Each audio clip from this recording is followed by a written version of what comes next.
ഇത് ഏതെങ്കിലും ഒരു ഓഡിറ്റോറിയത്തിന്റെ പാർക്കിംഗ് അല്ല കേട്ടോ. ഇത് ചോറും മീനും കഴിക്കാൻ വന്ന ആളുകളുടെ തിരക്കും വാഹനങ്ങളൊക്കെയാണ്. ഏറ്റവും നല്ല ഫ്രഷ് മീനാണ് നമ്മൾ കൊണ്ടുവരുന്നത്, അറിയാലോ. അപ്പൊ അത് ആളുകൾക്ക് പറഞ്ഞ് മനസ്സിലാക്കിയിട്ട് മീൻ കൊടുത്താൽ മതി. അല്ലെങ്കിൽ 70 രൂപ ചോറ് നല്ല ലാവിഷായിട്ട് ഭക്ഷണം കഴിക്കാം. ആർക്കും ഒരു പരാതിയില്ല, ഒന്നുമില്ല. അത് നിങ്ങൾ എല്ലാവരും നല്ല ഹാപ്പി ആയിട്ട് പിന്നെ ആളുകൾക്ക് നല്ല രീതിയിൽ പിന്നെ സെർവ് ചെയ്ത് കൊടുക്കുക. നമ്മളുടെ വീട്ടിൽ വരുന്ന രീതിയിൽ ഭക്ഷണം സെർവ് ചെയ്ത് കൊടുക്കുക. പേര് വിനോദ് മേനോൻ. ഞാൻ നിലമ്പൂരിൽ നിന്ന് വരികയാണ്. വന്നു, നല്ല ഭക്ഷണമാണ്. ഫിഷൊക്കെ എല്ലാ തരം ഫിഷും ഉണ്ട്.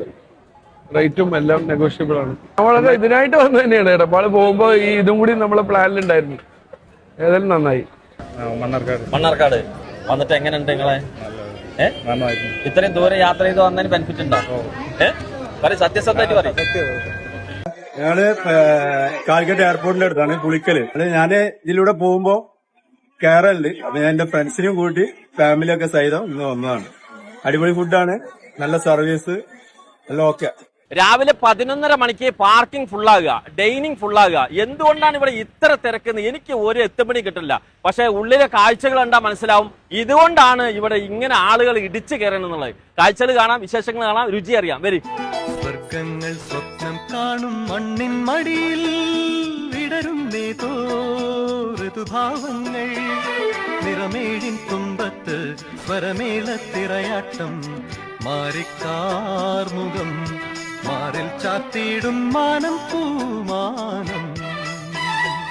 സ്വർഗങ്ങൾ സ്വപ്നം കാണും മണ്ണിൻ മടിയിൽ വിടരുന്നേതോ ഋതുഭാവങ്ങൾ, നിറമേഴിൻ തുമ്പത്ത് സ്വരമേളത്തിറയാട്ടം. മാമ്പഴമുള്ള മാമ്പഴ പുളിശ്ശേരിയില്ലേ?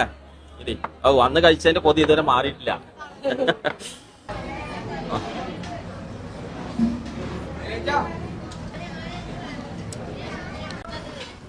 മീൻമുട്ട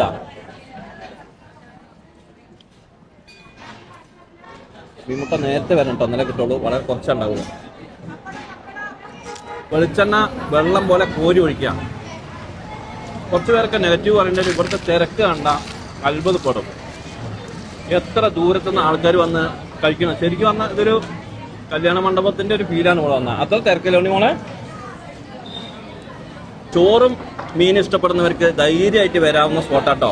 ചോറും ഈ കറികളും കൂട്ടിയിട്ട് 70 രൂപ ഉള്ളൂ. മീന് ഒരുപാട് സ്പെഷ്യൽ ഐറ്റംസ് ജൈവമായിട്ട് ഇങ്ങനെ ഉണ്ടാക്കിക്കൊണ്ടിരിക്കുകയാണ്. ഇഷ്ടമുള്ളത് നിങ്ങൾക്ക് സെലക്ട് ചെയ്യാം. വിലയും ചോദിച്ചിട്ട് മേടിച്ചാൽ മതി. എടുത്തു പറയേണ്ടത് രാജീവേട്ടന്റെ കൺട്രോള് അസാധ്യമാണ് കേട്ടോ. കാരണം ഇത്രയും സ്റ്റാഫുകളിൽ ഇത് മെയിൻറ്റെയിൻ ചെയ്യാന്ന് പറഞ്ഞാൽ രാവിലെ വന്നപ്പോൾ തന്നെ നമ്മൾ കാണുന്ന കാഴ്ച അവരെല്ലാവരോടും ഇൻസ്ട്രക്ഷൻ കൊടുക്കുകയാണ്. ഓരോരുത്തരുടെ കസ്റ്റമറിനോട് പെരുമാറേണ്ട രീതിയും കാര്യങ്ങളൊക്കെ. ഇതൊക്കെ എനിക്ക് തോന്നുന്നു ഇതിന്റെ വിജയം എന്ന് പറയുന്നത്. അപ്പൊ എന്തായാലും ഒരു തവണയെങ്കിലും നിങ്ങൾ വന്നൊന്ന് ട്രൈ ചെയ്ത് നോക്കി, നഷ്ടാവില്ല. ഇതാണ് കാളാഞ്ചി. കഴിക്കേണ്ട മീനാണ്. കണ്ടില്ലേ കാളാഞ്ചിന്റെ മീൻ? കഴിച്ചു നോക്കാം. ചോറ് ഇതങ്ങനെ ചോറ് വേണോ, പപ്പടം വേണോ, കറികൾ വേണോ ചോദിച്ചിട്ട് ഇങ്ങനെ വന്നോണ്ടിരിക്കണം. അല്ല വേണ്ട, അത് കഴിക്കട്ടെ. അത്ര സ്റ്റാഫുകളാണ് കേട്ടോ. എനിക്കൊരു 150 സ്റ്റാഫുകളുണ്ടാവും. കാരണം അത്രയും ആളുകൾ ഇതുകൊണ്ട് ജീവിക്കുന്നുണ്ടെന്നുള്ളതാണ്. എല്ലായിടത്തും നാട്ടുകാരാ, ചേച്ചിമാരല്ലേ? എത്ര ചേച്ചിമാരാണ്. അതാ ട്രെയിന് പോകണം. ട്രെയിന് കണ്ടുകൊണ്ട് കഴിക്കാം. തിരിച്ചു ചെയ്യാം അല്ലേ? അപ്പൊ നിങ്ങൾ നോക്കുമ്പോ ട്രെയിന് കാണാം. സൈഡ് കറികളൊക്കെ അടിപൊളി കേട്ടോ. സ്പെഷ്യൽ ചമ്മന്തി. നിങ്ങൾക്ക് ഏത് മീൻ ഇഷ്ടപ്പെട്ട്? മീൻമുട്ടി. ആ കുഴഞ്ഞണ്ടല്ലേ ചേച്ചിത്? എന്നാ വെക്കി തന്നെ. തട്ടിക്കോളി. ഈ കുഴഞ്ഞണ്ടല്ലേ മാംസം കൂടുതലുണ്ടാവും.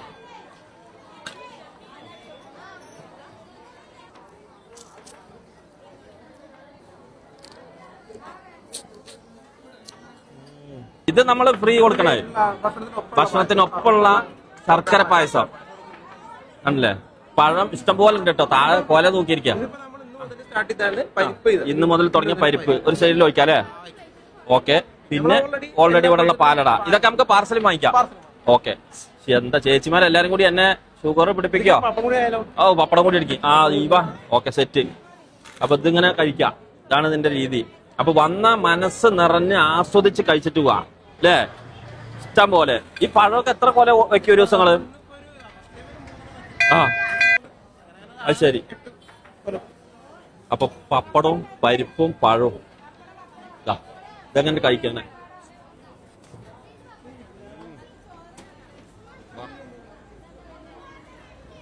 പാലട വേണ്ടവർക്ക് അതുണ്ട്. ശർക്കര പായസം ഇത് ശരിക്കും ഒരു അമ്പലത്തിൽ ഇങ്ങനെ കൊടുക്കുന്ന